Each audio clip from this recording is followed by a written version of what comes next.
लौंडे लोग जुम गए हैं शादी नाचने के लिए। दोस्तों देख रहे हो इधर शादी की तैयारी चल रही है। आज तेल है तो रखे हुए हैं वहाँ पे जुआ। जुआ मतलब क्या कहते हैं चलो, चाहे लकड़ी का जुआ हो ताश का जुआ, जुआ तो जुआ होता है। और इधर दूल्हे को नहलाया जा रहा है, देख लो। उसके बाद ये रहा डीजे सेटअप चल रहा है। उसके बाद जोरदार नाच ही होगा। और ये सब नाचने के लिए तैयार बैठे हैं। कब बाजा बाजी और हाथ पैर थिर के सोच रहे हैं। लेकिन अंधियार अंधियार दिखा थे यार। कोई नहीं चिन्ह आता है किसे।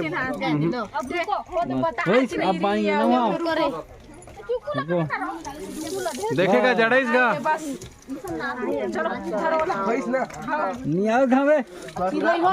अभी ते ना हवे मैं ना बोलते हो बहुत सही रोक रहे हैं।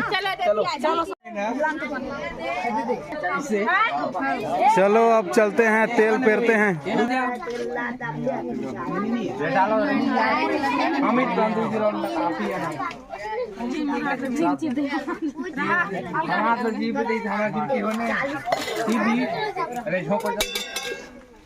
चिपो चिपो चिपो चिपो देखिए दोस्त, इधर तेल पेराई हो रहा है। छत्तीसगढ़ी नियम है यही।